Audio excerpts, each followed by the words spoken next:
Welcome to What's Your Story, where we, Jamie Marco, and Stan Brown, delve into the extraordinary lives of everyday people. Listen in as we uncover the unique tales that shape who we are, one story at a time. Hey, let's get ready to explore today's story. Let's do it. That was quick. Quick compared Almost to what? wasn't ready. Oh, do you need to get your makeup done or get something taken care of? My age, you got to be born ready, baby. Just hit the ground running. That's nice. That's nice. I'm wearing my favorite shirt today. It says, "Not my first rodeo," that my friend Nancy bought for me. And I love this shirt because it can apply to so many different All I things. say is, hey, looking at you. What's that from? Hey, the rodeo, the horse. Sometimes you say things that I'm not really sure Yeah, that you think about before you say them. I'll write them down. You'll probably get them on the way home. I did listen to one of our episodes recently, and you told the joke about the wine, and it was something about, I forget what it was, and I laughed in the episode, but I was listening to it. I'm like, I don't actually think I get the joke. So you were being polite. Oh, polite's good. I was What are being you laughing polite. at? I know. All right. So I think today is really interesting because we have a guest that is blood related to you. Yes. We call this Family Matters. First Yes. cousin. Yes. Now, did you grow up together? Yes, we used to double date with each other. We went to Really? yeah, we were close. We lived in Dorchester, Massachusetts. I didn't know Mark Wahlberg in the group. I wasn't in that crowd Okay. at that time. And he's about 9 months older than me. I don't think you guys would, you mean you double dated before you met mom? Well, yeah.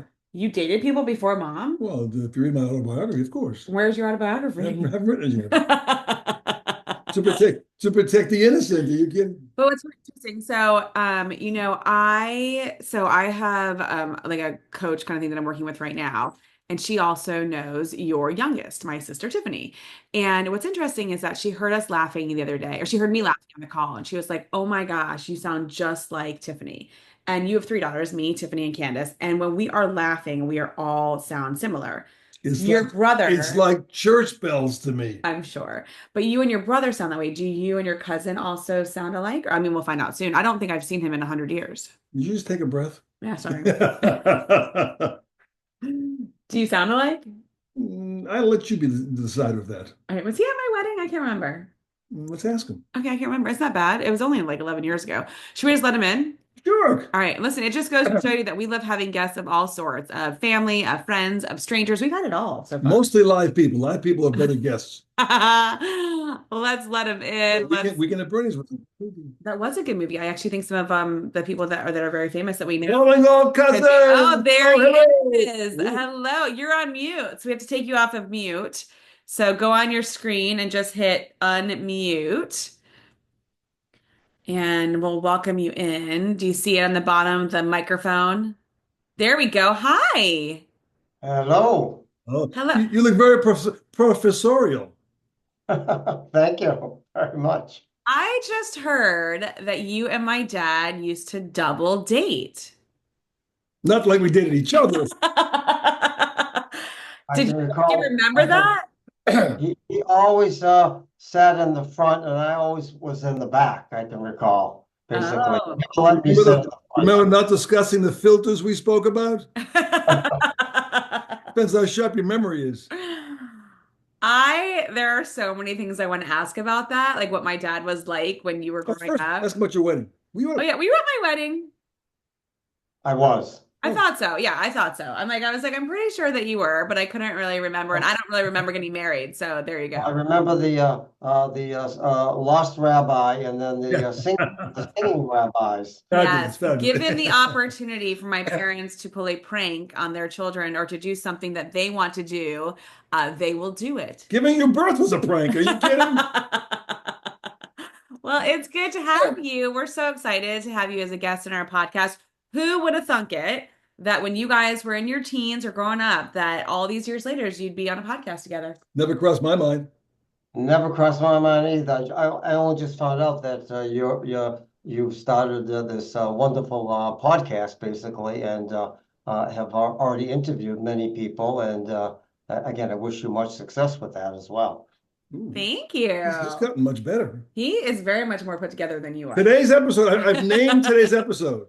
What is it? What do you want to be when you grow up? How's that work? That's a good one. That's a good one. That fits Alan and my I, lifestyle. what's funny, because I tell people when you grow up and your parents tell you you can be anything you want to be, to me, that's not good because you don't have the experience to decide what I want to be. The choices are too wide and vast. I'm a big proponent of the old apprenticeship thing they used to do years ago, where if you wanted to try something, a profession, you would go in for a short period of time and try it, see if they liked you liked it, and you could lead. Otherwise, it's really trial and error. And we're both the victims of the trial and error situation. Hopefully, luckily, we wound up in professions we've enjoyed and found creative and found passionate about. But the road from beginning to end is a long and arduous road, often struck by disappointments and a lot of boring stuff. Do you need to take a breath? No, I'm fine. And welcome to the Stan Show. So I would like to start off asking you, before we dive into your story and how it's related to this guy next to Well, it's me. kind of the same story. Okay, well, sort of. It started the same place. So I always start off with this question. On a scale of 1 to 10, 1 being it's a day that you should not have gotten out of bed, you should not be interacting with other humans because it's just bleh, to a 10 being it's the best day you've ever lived and you are just flying high. What is your number today? Well, I would give that a 8.5. Ooh, that's a good number. What would it take to have 8.5. you go from that to 8.75, just 0.25 higher? Well, going to the 10 mean that I've reached the pinnacle of the best day, and I have nowhere to go but down. Oh, I like that mindset. That's Where why I like to have the leverage of 8.5, and maybe I can look forward to a 9.5. Ooh, I like I don't like, but my philosophy there's no perfection in life. So things are never perfect, and there's nothing that's ever 100% except death, of course. right. You had to bring us down, didn't you? Wait, so That will not happen on this podcast. I you are hope not. 9 months apart, is that correct? He's 9 months older, yes. Okay. So at what, like, I want to hear your story, Alan, but I'm just curious, at what age did you guys really start to have a relationship? High school? We went to you went to Oh, Boston English? Where'd you go? English high school. And I was Boston Latin across the We had street. a relationship as toddlers, and also as in our 7, 8, 9, 10 period before we got together as teenagers. It was certainly some relationship when we got together Sports, family I'm wise. sure. And His how are you his first cousins? his mother Yeah. is the sister of my dad. My father, Charles, your grandpa, Yeah. had 5 sisters. Yeah. And Millie was one of the sisters. They're a really great couple. Got it. And then you have siblings as well too? One sibling, Older or younger? 3 years older. Okay, so not even close to your sister, like different. Yeah. It's like a different generation. Okay. So tell us a little bit about that. So born in Dorchester, yes. Okay. Land Born of in, Achievers. no, born in Roxbury. Oh, okay. Roxbury. Now that probably has little meaning to anyone other than that has lived in this area. Sure. And it was an all Jewish area when I was born in Roxbury, and then moved to another town right outside of Boston. Well, actually part of Boston, Brighton, basically, before moving to Dorchester. Okay. And where are you talking to us from today? What area? Well, I live in a town called Newton, Oh, which is about 80 to 90,000 population. It's about 8 miles from Boston, but with traffic, it's about 3 hours to get there. It's horrible. It gets worse all the time. yeah. Okay. So tell us a little bit about, like growing up there, growing up in Boston, New England. Did you ever leave? Or have you always lived there? I lived in Boston, except for one year. When I was at the age of 2021, I got a job as a pharmaceutical salesperson, basically, and was relocated to Rochester, New York, for one year, basically. And matter of fact, I'll never forget the day traveling there by airplane. That Rochester is a very snowy area. It was snowing. And when we got there, it was a snowstorm, basically, which was not a good omen. So I lasted in Rochester for about a year. Were you single then or married then? I'm married to my first wife. Okay. So that's Right. interesting because you both did medical sales. And was Well, it the same? he got me my first job, same company. And strangely enough, that was the Purdue Frederick Company, which eventually became well known, infamous for oxycodone, the Sackler family. It was Little called did we know that would turn out to be that that was company. called Purdue. Went from Purdue Frederick to Purdue Pharma. Oh, okay. Thanks for that job. But mine lasted about a year also, which is part of what this. We've had short stepping stones in our careers of here, I don't like it here, I'll go someplace else. And you got to do that. So after high school, did you go to college as well too? Did you go to university? After high school, I went to Suffolk University in Boston. It's right near the State House for about a year, studying accounting and basically flounder. But after high school, actually, in second thought, I actually went to a prep school for a year in Boston called Newman Prep. So but I felt like I needed, or my parents felt like I needed a little bit more tutelage in terms of learning. So went to college, never really wanted to go. I was kind of floundering at that point in my life. Actually, I've been floundering. I floundered from the age of 20 to 42 and which we'll get to hopefully when my life changed. That's a lot of floundering. Yeah, A I mean lot of that. floundering. But you know what? I think that that's actually, I want to hear that because I think a lot of people, that's a good chunk in your life where you're still trying Absolutely. to figure out who you are, what you are. Now, did you have a similar upbringing as my dad did? I know that you lived, in a mobile home park, right? No, no, no, no. We lived in one of those triple decker houses in Dorchester. We lived in a home, and the market got bad, fell apart, so we actually left that. But it was a regular three-story house. Grandma Okay. lived downstairs. We lived the second floor. We rented out the third floor. But that's not, I mean, you say normal, that's not today. People, maybe more so today, but grandma to live downstairs and to rent that all out. Did you have a similar upbringing as No, no, no? I lived, well, I lived as a child, I lived in a project from the age of 3 to 9 in the Brighton area. It was the project had just been built, and it was mostly predominantly Jewish population. And then we moved to Dorchester Those were apartment style, weren't they? uh, in In Brighton, in the project. apartments within a project Yeah. complex. In other words, it was probably like Those are very common then, sure. Well, eight isn't to Brighton now like an up and coming area though, where most people are trying to move to, and it's kind of a happening spot? Is that the case now, Brighton as well? That's true. It's a very expensive area, But not right? as, but Newton's even more expensive, no? Newton is more expensive. Then Newton is Brighton. probably Those were rich. We used to date the girls from Newton. That's where the rich girls were. Come on. well, So Newton is probably probably the top. Let's say when I talk, maybe the top 10 expensive cities in Massachusetts. I say Newton is. I think it's really interesting that so many people I meet from New England don't leave. They grew up there, they stay there, they maybe left for a little bit. What is it about the area that kept you there? Because you've never left for that one, outside that one year that you went to Rochester, which also has snow. Boston also has snow. What is it Not like about? Rochester. Yeah, but what is it about the area that you're at that made you never leave? Well, good question. Well, it's hard to say if I had been growing up in Cincinnati with the same thing that happened, or Kansas City, Missouri. So hard to say, but I can only speak to the sports teams here, the unique architecture, certainly in Boston, Sure. and and again, it's a pretty exciting city in many ways with a lot of parks and activities. So and also the ocean is Boston is very close to many areas where people go in the summer and basically have vacation homes. So that was a part of it, and also the famous Cape Cod, basically. So those are some of the things I think that, but I'm not sure if Boston is that unique from any other city that people spend a whole life. Hard to say. It's a good question, though, in terms of what kept me here. Basically, it's probably just inertia. Could be to some extent. You didn't never been to Cape Cod.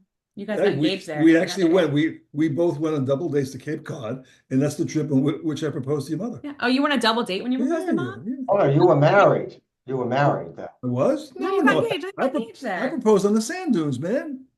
I wasn't married. You Where were married. did you was you? Oh Oh, you yeah. both were married. So Well, let's say we're not married yet. well, you mentioned your first wife. How many times have you been married? 3 times. Three times the A charm, lot right? of people, a lot of people think 3 times a loser, but I think 3 times a winner, Yeah. basically. All right. So each experience has led me to a more secure, more loving relationship. culminating with my third wife, and we've been married 35 years. Ooh, baby. Wow. I mean, so the fact that it's the third in 35 years. So you go to English high school, you go to this prep school afterwards, then you go to university. What led you down the path? Because you're right around 22 years old there. So tell us a little bit about like what happened throughout that time and Well, go let's see, there. I think I married at the age of 20. I had dropped out of school and was working. My first job was working for a company called Department Store that no longer exists in Boston. It was pretty famous then, called Gilchrist, Mhm. basically. And they have a whole bunch of department stores. They're long gone. And I stepped into a position as assistant manager, not knowing anything. I think they were just looking for a cold body, basically. So I was thrown into a lot of responsibility at a job that I knew little about.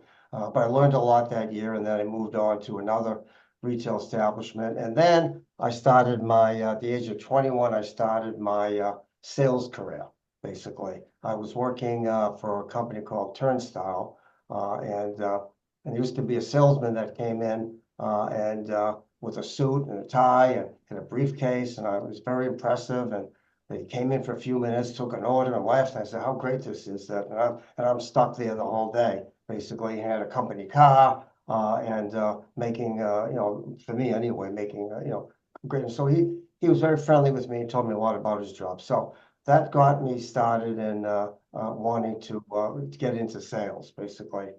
So my first sales job was the job that I relocated to Rochester, New York for as a Oh, with pharmacist Purdue. for me. I mean, Uh, Purdue, with Purdue Frederick.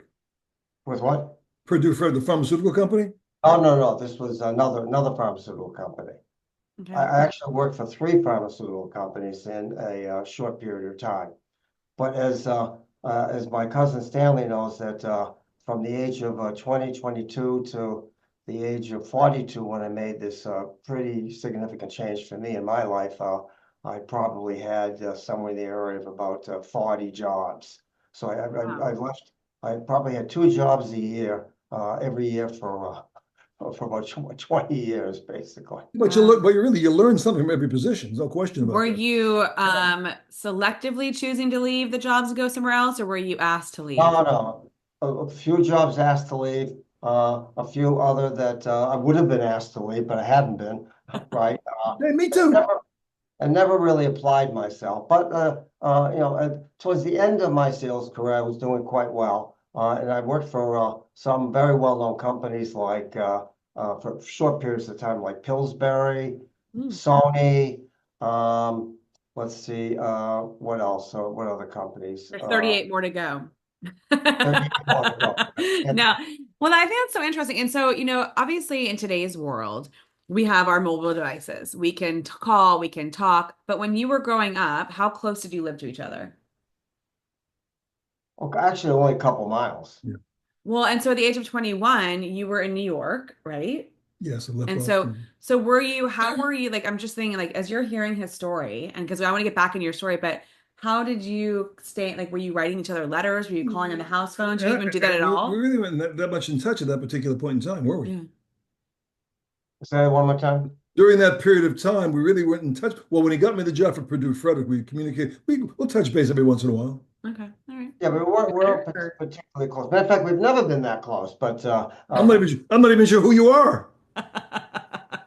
All right, sorry. Back to you now. All right, so what was that? What happened at 42 that, well, let's see. When I turned about 40, I began thinking that I was tired of sales, and I had a lot of different sales jobs in terms of sales management. I also was a management consultant as well, and the management consulting service was helping increase sales for financial institutions. So I did that for a while too, and then it was just totally. It was not rewarding. Never really had a sense. Of what I really wanted. And I entered therapy myself personally at the age of 29, which was a really big help to me to really begin to find myself. And it only took me 11 years to find myself at the age of 40. So I decided to become a therapist. And because I had no credits at all for college, I had to start from scratch. So to my, I guess, creative ways, I was able to get a bachelor's degree and a master's degree. And I was always proud of this in 36 months, Oh boy. basically. Wow. And the graduate school gave me, no, I'm sorry, the undergraduate school gave me quite a few credits for life experience. Hmm. Seeing I had all these jobs, and I was like a big brother. Yeah. Well, they gave me credit for that. So it was almost half of the credits needed. I think it was 128 credits. So I moved quickly into becoming graduating with in Massachusetts. Well, I think it's the universal degree. Al, let me ask you, and during this time of taking those new courses, you had a feeling it really kind of fit you a lot better, did it not? You felt comfortable in that role? Yes, Was this after wife number two? wife. This was in the beginning of wife number three, Okay. So the basically. other, and you have children, yes? One child, And which one is child. from which wife? None of them. He's adopted. Got it. Okay, got it. But you raised him with which, like at what point? My Okay, third got it. wife. So married first time, that ends how? How did the first marriage end? First marriage ended in 1978. Okay. So Basically. divorce, 46 years ago. Divorce, yes. What's interesting, my first wife, my third wife, I met through computer dating. That's what it was called then. And the second wife was introduced to me by a cousin of mine, cousin Sarah, who we know quite well. Your Basically. first wife? How did you meet through computer dating your first wife? That, I mean, that's way before the internet was even really a thing. But well, I met her in 1966, basically, and two men from Harvard University created the first one, I believe, unless my memory is off, the first dating site. But it was they generated the computer. No one had computers, but you would just fill out forms, whatever. And and because a friend and I both applied at the same time. And because we only wanted to meet at that time only Jewish women, we both got my first wife's name and we flipped a coin and I called her basically. No way. What was that program called back then? Do you remember?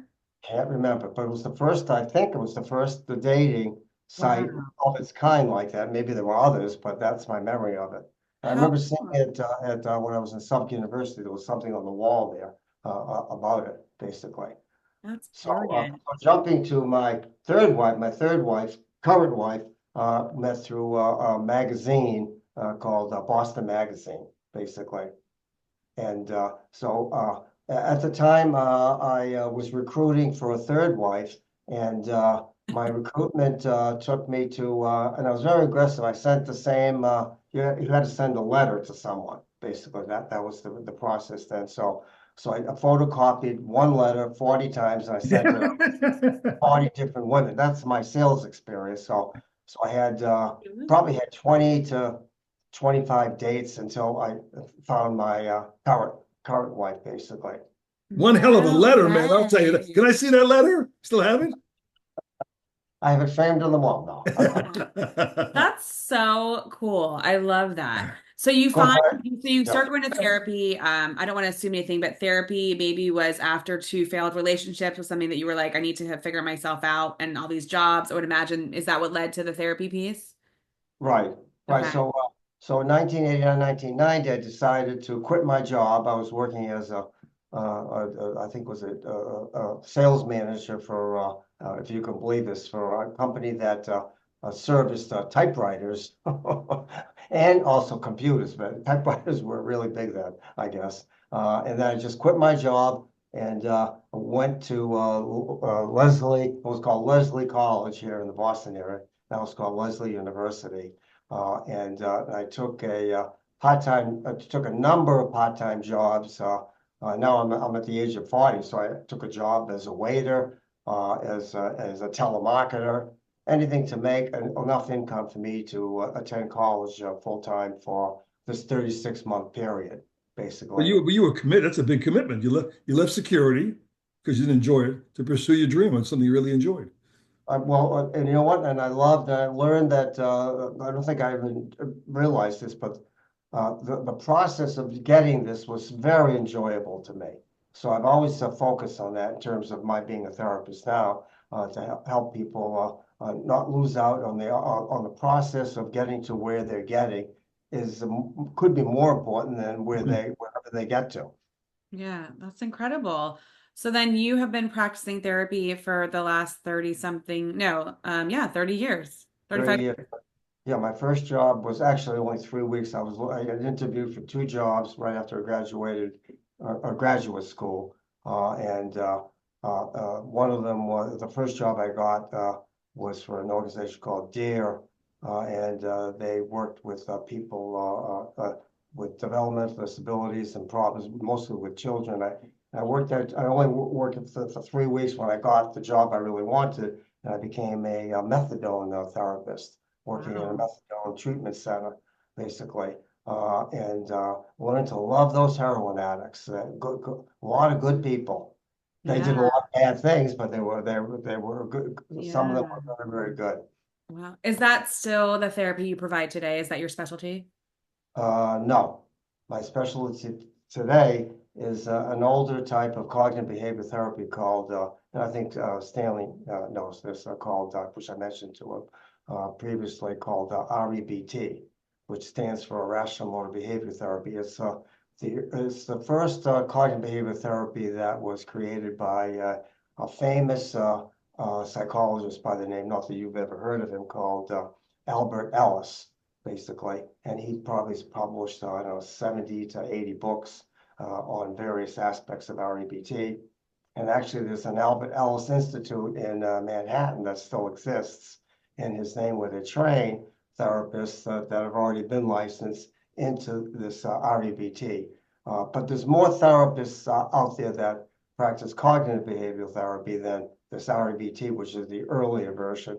And it has some unique advantages over traditional therapy, basically. And I've been involved in this REBT probably the past 5, 6 years. I basically was more of a traditional therapist, not even though unconventional always, but and I find that this REBT, cognitive behavior therapy, REBT, is very specific towards giving people homework assignments, exercises, and it's kind of a practical therapy, basically. And I also included in my work as a therapist now two particular philosophies that I enjoy quite a bit, and that is Buddhism. I'm not a Buddhist, and also Stoicism, basically. So I've done a lot of reading and research on that. So I kind of incorporate that into my therapy work, and it's a really a very practical therapy because oftentimes traditional therapy to me is I wouldn't say is useless. That would be demeaning of all the other therapists out there. But basically, to go see a therapist and talk about how you're feeling, and you do nothing in between sessions, and you meet the therapist once a week. It's a really not practical way of really gaining the experience and exposure you need to move on in life, basically. So I've been doing that for the past 5, 6 years, and so I had a number of jobs as a therapist. I started as a methadone therapist. Not that you're asking me this question, but I'll just give you the information anyway. And then moved up to working as a program director, and then a clinical director of clinical services to an executive director of a counseling agency during the course of the past 30 years.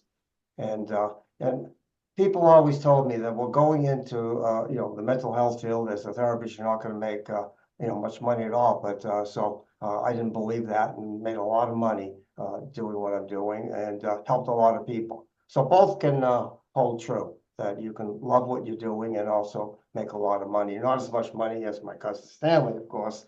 Uh, Where's That that was money? that was totally unnecessary, but I Where's that appreciate it. money? I haven't found that pot of gold yet. It's interesting because I think that, being a therapist is quite an incredible job. You have, like, as humans, we have our own baggage that we have, but now you're taking on someone else's as well too, to help and guide them. So as a therapist, whether they were someone who was, and going through addiction or going through a really hard time in life, I would challenge you and ask you this question. Are you a bit of an empath as well too, or do you have some sort of Kevlar, invisible Kevlar that you put up to help protect your own sanity when Well, that's I've always joked that I have very little empathy. I just basically, when I'm through with a client or through for the day, right? It's gone. I don't worry about what my clients do. That's their business. It's not my business what they do with the information and the help I give to them. So I don't focus on their success. I focus on helping them, right? And some of them get well and others don't, basically. So I'm not a particularly empathic therapist. Most people, I'm very, very direct and candid and probably unconventional that as a therapist, I give advice, right? I tell people this is not helpful for you. You shouldn't be doing this. This is somewhat unconventional in terms of what traditional therapists are, that the Freudian approach is that you give no information about yourself, and you basically are like a robot, basically. Your mother caused all these problems. Your mother. yeah, yeah. How old were how old was your child when you adopted them? 3 weeks. Wow. Really? So, We, and how we old are they bought, now? he's 32 now, 32, Still 33. in New Hampshire? What's that? Still up in New Hampshire? He lives in New Hampshire. So tell us a little bit Oh, no, but about, before you just question, two questions. To use a sales euphemism, what is the USP, the unique selling proposition of this type of therapy? How could you encapsulate what it does in a couple of sentences? REBT. Um, well, it teaches people, give you some key components of it, that we're all responsible for how we feel. In other Okay. words, when if let's say give you an example of this, so this is helpful. You're in a good mood, and your wife or husband comes home, and they're in a crappy mood, and Were you at my house last night? Just kidding. and so your husband, let's say your husband comes home and in a Well, bad wait, who's the happy one and who's the crappy one? I lost it. Happy one, happy Oh, one. happy one. So the happy one is at home, right? And the crappy one comes home and is in a miserable mood, right? And now the one that's happy blames the crappy one for now being in a miserable mood because they're in a miserable mood. And one of the key Actions. components of REBT is that you're responsible for how you feel. No matter what anyone says to you, what anyone does to you, you generate your own feelings, basically. And that's as simple as that sounds, it's a hard concept for people, right? And they always, Yeah. some people fight me on that, basically. Well, no, this person caused me to feel, unhappy, basically. So that's well, one of the key if the crappy components. guy came home from a crappy event that happened outside the home, he should be the one to try to change his attitude when he's back in her happy place. Which he doesn't do. Yeah. Well, they say like there's also the concept of you can be the thermometer or you can be the thermostat. And the thermostat is that you set your temperature, you set the temperature for the room of where you want to be at. So you set your attitude, or you can react as a thermometer to what's happening around you, right? And that's because I do leadership coaching and I talk about that as well too, is that the sooner you own and control your own energy, the better things will turn out for you. And it sounds like that's what this therapy is about. Yeah, I couldn't agree more. And I because couldn't. you're really dealing in behavior modification, uh, you normally, in the average case, there are no average cases. Would you see some turning results within a year, 2 years, or even a shorter? I know it depends on the individual, but I'm just saying you want to see some of the benefits of your therapy. Oh, of course, of course. It's all over the place. Sometimes there's really is there ever, let's say, an immediate benefit to someone, i.e., maybe 2, 3 months. Well, you could make this case for any kind of therapy, not just REBT per se. Yeah. But REBT is the kind of therapy that you practice for the remainder of your life. It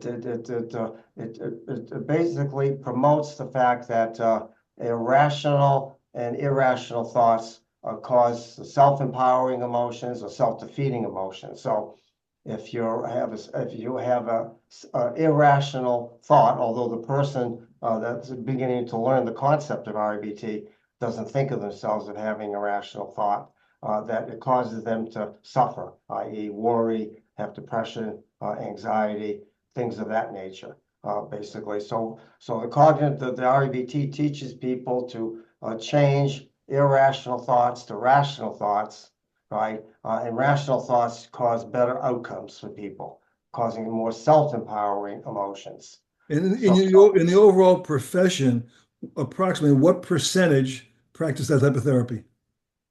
practice what? Your type of therapy. I say, well, cognitive behavior therapy is Common. probably is out there quite a bit, but REBT is more of a specialty, basically, and most people have never even heard of it, basically. But there have been many books reading on it. You can go on YouTube, and there's all kinds of information on REBT. Okay, Was it through, how did you, so it's Dr. Ellis that wrote all these books, right? Dr. Ellis, you were talking about 70, 80 books. Was it through your research of Buddhism and that path that led you to Dr. Ellis, or are they totally not connected?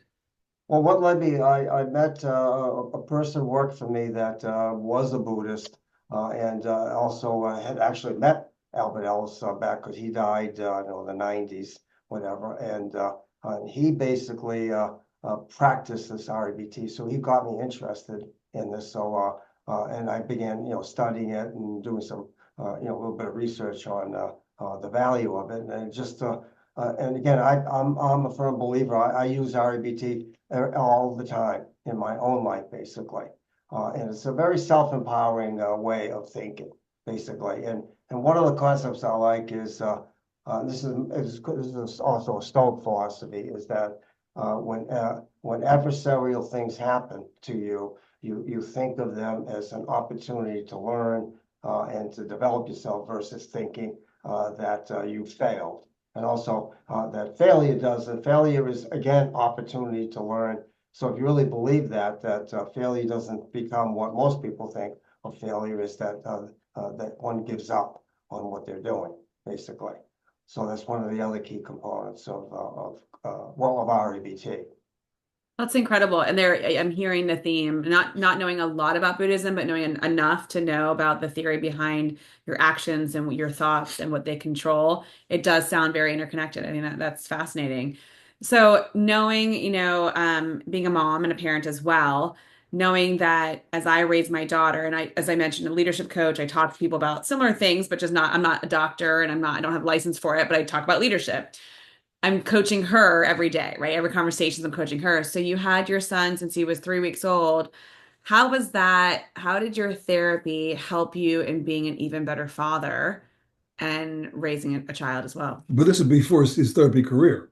No, 35, his son's 32. He was a therapist. He's been Well, a I therapist started my career in, let's say, 89. He's 10. I graduated in 1994, and my son, we adopted him in 1995, Yeah. basically. So he was a Yeah. year old. Oh, that's been corrected. Yeah. You Unfortunately, it didn't translate into. It's only as I look back, I feel like I don't blame myself for this, but I could have been a much better father, basically. So I was interested in my career at that point, and I was somewhat uninvolved in his upbringing. My wife basically did most of it, and so. I don't necessarily regret that, but as I look back on that, it was a learning opportunity for me to help other people be more involved with their children, being there as you are, as a coach, as a cheerleader, helping them with, but I wasn't able to do that with my son. Well, and I think also, I think times are different. I think that even when I was raised, we were very close, obviously, but I think times are different today than they were when I was raised and then when you were raised, and perhaps, these different generations as we're raising our kids and what's involved and what's not. So I always think it's just fascinating to see what impact parenting when you have different skills applies to that. So I think that's fascinating. I love that. Tell us a little bit about why you chose to adopt. That's a big, I think that's, I'm I fascinated. never wanted to have a child at all, and when I met my current wife, my third wife, that We talked a little bit about her desire to want to have a child, and I was very ambivalent. Well, actually, I was more than ambivalent, didn't want to have a child, basically. So we Why? made, Why? um, good question. My childhood was so crappy that I didn't want to inflict Was it that. really crappy, or you just thought it was crappy? I thought it was crappy. No, it was But crappy. yeah, but like I want not to make this a therapy session, but like what were you willing to share with us? Like what about your childhood was like because I hear that a lot. I have a friend who also did not want to be a mother because of her childhood. So what was it about that you were like, nope, I don't want to be a parent? Well, my parents grew up in a different generation, similar to Stan's parents, to some extent too, and they weren't psychologically oriented, and uh, uh, basically, I'll never forget. I moved to Dorchester, and I was about 9 years old, and I had lived in an area. This is where I lived in the project area. That as soon as you step out of the house, all kinds of people that are out there playing. So I never had to learn how to make friends with anyone. So to give you a glimpse of my mother, at the age of 9, I can remember looking out the window, being very depressed. There's nobody out in the streets in a residential area I was living. And she said, and the best she could say to me, not blaming her for this, is, well, go out and make friends. That was her advice to me. Go out and make friends, basically. And I didn't even have the wherewithal to say, how the hell do I do that? Well, I think we all the same. There really no parenting going on. We were there. We're part of the household, and go do your stuff. There were no parent tests to take other than today. There really was very almost like no parent involvement. There's parent tests No, today? there should be a parent test. Like, where's that test? You were like an appendage to the family. So it was really a Yeah, so my childhood was an unhappy childhood, full of depression, right? And not blaming my parents. What's the point of blaming my parents for anything, basically? Yeah, That so it left me not having a great model for from a parental standpoint. I got So I think that led me to say don't want to I don't want to have the responsibility of having a child and raising one. okay. So then Right. So Lenny so convinced you otherwise. so my wife, well, I wouldn't say convinced me, but we worked a deal that we would think about it, and we married not knowing whether we would have a child or not. But she wanted it so much that I basically made an accommodation for her, Check. not in a she's a hotel. big success in her own right. She's a career woman. She's done fabulous. What So does Lenny do? she works for Mass Mutual, Oh, big insurance company. okay. Well, no, she does. That's many years ago. I have to update you. No, she left that probably 30 years ago. See, Yeah. I told you we keep in touch. Wow. We're very close. Wow. Is she So, independent today? Independent today? well, she's specializes still working in our late 70s. We both work full time, and she sells long-term care insurance, which is Oh, very lucrative because of the renewal basis. In other words, there aren't many fields where you sell something, right, and you continue making money every single year for the policies that you yeah. sold. And usually long-term care policies are terminal policies. In other words, you keep it, there's no point to buy it unless you keep it to the end, basically, Right. because it Right. doesn't offer any benefits to you at all upon your death. Wow. Do you watch the series on Apple TV Shrinking with Harrison Ford? I have. So obviously he's working late into his life as well too. We see that and they make it kind of it's funny, obviously it's comedy and you're seeing the kind of thing. What as a therapist, I know so my husband's an attorney. He will not watch legal shows. He's like, I will not watch them. They're not true. I'm not doing it. I have friends who are in the medical profession. They're like, I'm not going to watch those shows.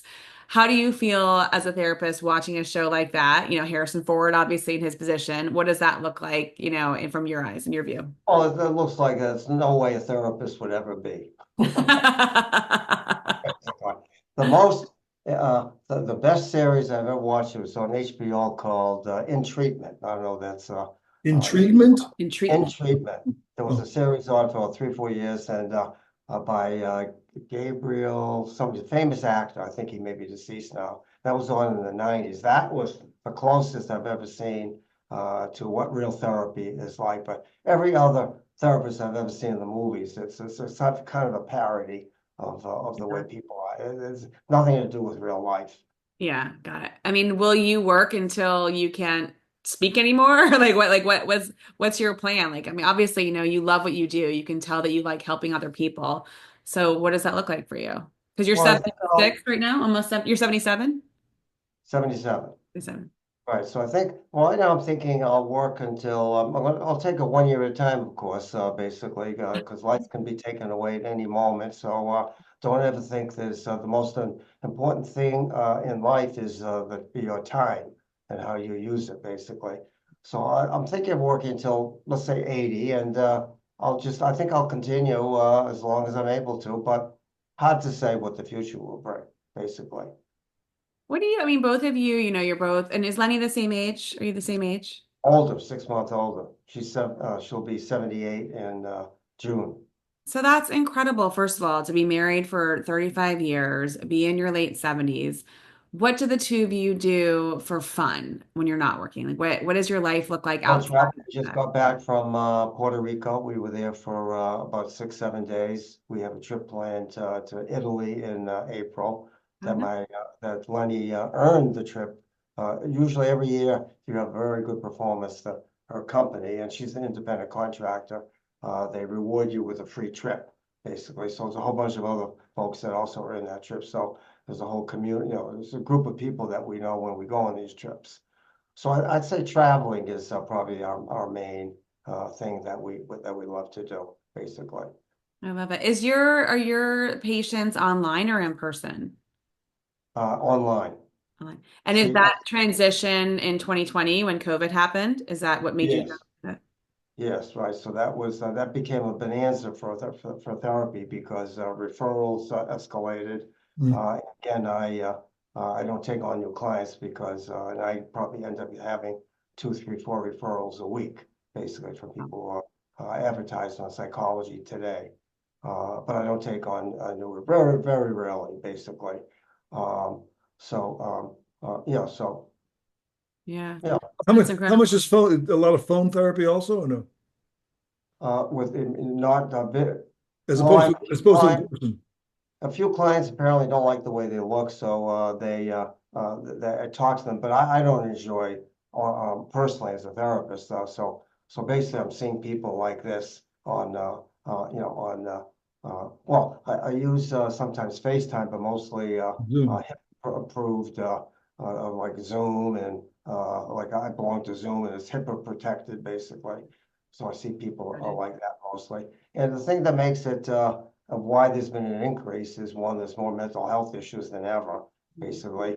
And by the way, I also specialize in couples therapy for anyone that's listening, although I'm not taking any referrals now, and also addiction treatment, Mm. basically. And So those I, are two things. I mean, so I'll tell you just in our area, the three biggest things are divorce or couples counseling. I guess you don't want to get to the divorce, but even like after, going through the couples counseling, addiction, but also childhood psychology right now.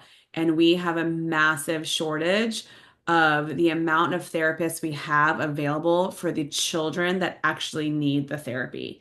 same here in the Boston area too. It's hard to find a child that you can barely find one, It's basically. horrible. People are always asking me, and I have no one to even refer to.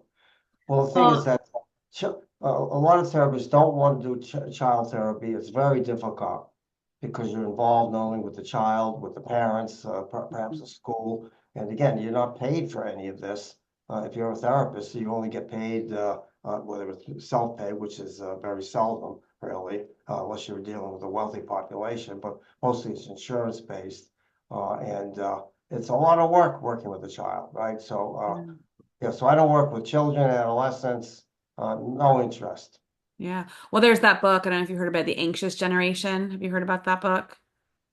And it's all about children today that they're being raised in like they're like the anxious generation, that that's why therapy is so much higher. But I think that, there probably is some research out there about how technology has changed relationships and has changed just everything overall from, I always say we've never been more connected, but at the same time, we've really never been so disconnected. I couldn't agree more. Matter of fact, I have a lot of clients that have, let's say, children in the ages of, let's say, 20 to 25-ish. Hmm. A lot of them, not all of them, but a lot of them floundering, right? Even to those that have a bachelor's degree, which ends up almost being meaningless. I have a bachelor's degree now. Is your type of therapy suitable for adolescents? Can they grasp it?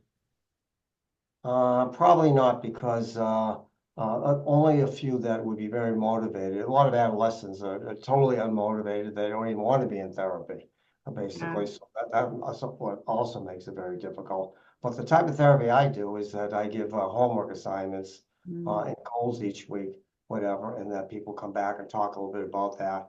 And it's also there's a lot of exercises along with REBT, So it basically. must include a bit of introspection also, I suppose, A no? lot of it.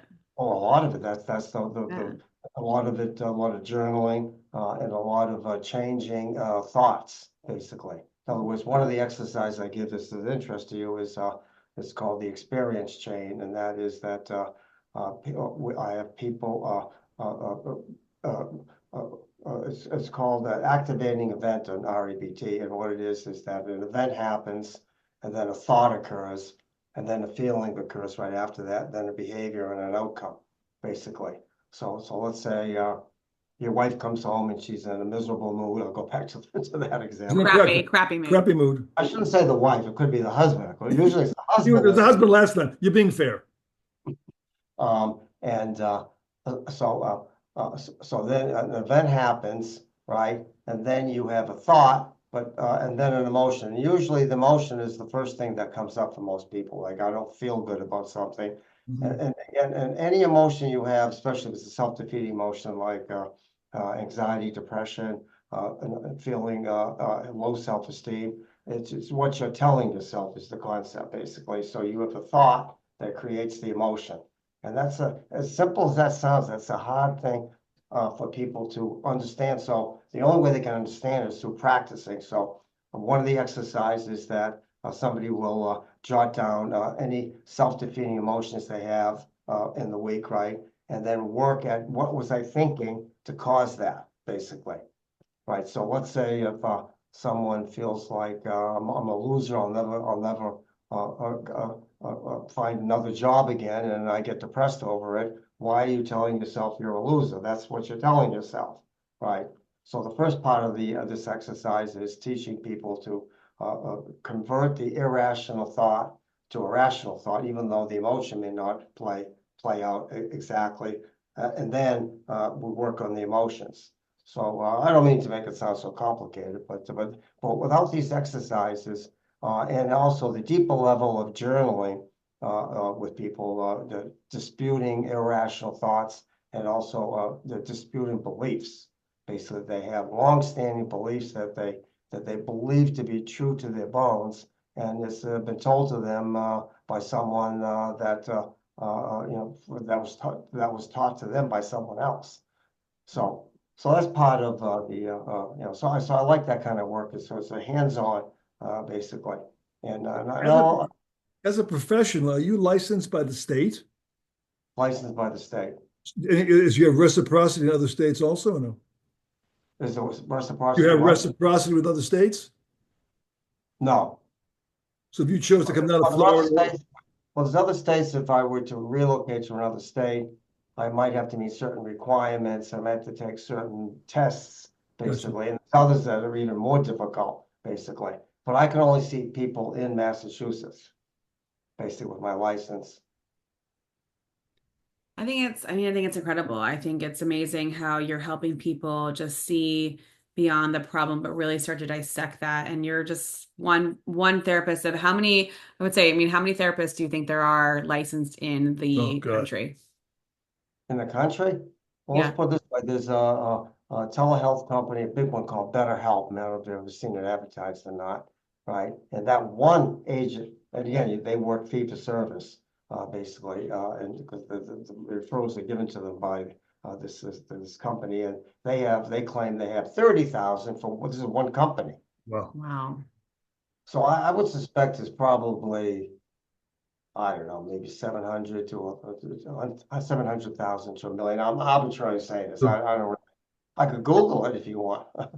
No, but that's amazing. How much are you using of AI in your business now? And the reason I ask you that is that I think that some of those questions, like the homework piece, right? Is there any AI being used to help people, like if they have some thoughts of putting it together, utilizing that to help them get their thoughts? Because sometimes it's hard. If you say to someone, hey, listen, what's the thought? What's the emotion? What's that behind it? People aren't able to grasp that. So are you seeing any AI in that work? Well, I use AI for, let's say if someone is struggling with a particular issue, I might use AI and send it to them in terms of highlighting some of the things that either that we've talked about, or that maybe other things, whatever. So I'll use it for that. But it's very, very brief and quick. If you've done Google AI, basically, it just gives you a summary of things and a cursory level to some extent, but I look at it as more of as a supplement. But I have probably about 5, 6 really hardcore exercises that people do, and one of them is teaching people how to journal, basically, right? Which is writing. It's like being your own therapist, figuring out why do I feel unloved by everyone, right? Where did that come from? So the best of journaling is that it uncovers the unconscious materials that people have in early years of life, basically. And it helps, let's say, open that up for people to see how they become. So it's two concepts. One is that is it worth finding out why I am the way I am, or is it worth changing the way I am, Yeah. basically? So I think you have to decide which way to go with people. You ever get any violent patients that are too violent to handle? What are you thinking? Like murderers and Well, no, just maybe the anger is built up, and there's really a rage inside of them, and you can't get. well, that's almost all my clients. It's interesting. So, Seriously, most of them are full of rage and anger about their lives. and I can't blame them because the world is full of range of anger right now. There's just so much to dissect there. It's interesting. One of the latest fads on ChatGPT is to ask ChatGPT, like to put in to input information. This is where I want to be. This is what some of my goals that I have over the next 5 years. This is what I like to be. Give me my plan of how to get there. Tell me my story. And so Hoda Kotb had just gone on, she posted about it. But when you do that and you put it in a chat, it's interesting what comes back. And people now are actually starting to use ChatGPT as their own therapy, their plans moving forward. So I wonder, my question to you is, do you see that because of technology that, people go to Instagram and they go to these different things to get their advice, right? I need to fix a sink rather than call a plumber. I'm going to go on YouTube. I'm going to go to Instagram. Do you see your industry changing based on the tools that are out there as well, too? Is there a threat to that? No, No. none, because it's like reading a self-help book or reading a philosophy. It all sounds great, but the implementation of that, the emotional obstacles that people have are not covered by AI or any other kind of, let's say, technical tool. So I say it's only the in-person type of therapy that would get to people's emotions that make a difference. So I don't see any of that. I mean, it sounds good, but I don't see that ever So in replacing. essence, Good. you're also really a life coach, are you not? Yeah, I exactly. think of myself as a life coach, a consultant, uh, an advocate, right, and also a teacher, basically. But the Teaching. difference is, could I, as an individual, put up a shingle next to you, just say life coach without having any credentials? Not calling myself a therapist. Oh, Yeah. of course. Well, I'll there do are it. many people like that. Yeah, absolutely, absolutely. You take your risk. The life coaches can be very psychologically oriented and can be very helpful too. I mean, having a degree or have a license doesn't make you a great anything, basically. It's really all my experience is none of it was from school. It's from on the job training as well as a therapist. And when I'm very people impressed. Great career. And plus, you're not only are you enjoying what you're doing, but you found yourself in the process. right, and it's become very lucrative too in my years ahead of me, facing illnesses, and that's why I'll put a plug in for one should have long-term care insurance, which is Yeah. that's Question the for biggest you. expense we face in old age. Yeah. All right. So before we wrap up, what is your funniest memory you have with my father? Can't talk about that one. The funniest memory. That's a good one. Well, it's of a sexual nature, not between us. Nope, don't want you to talk about that one. Well, Next one, your please. father, your father at a very early age was very, very advanced towards right, much more advanced than most people his Really? age in terms of the desire for romance. Noted. Interesting. Oh, We'll move on to the next memory. All right. What's a different memory that I'm not going to be scarred for the rest of my life with?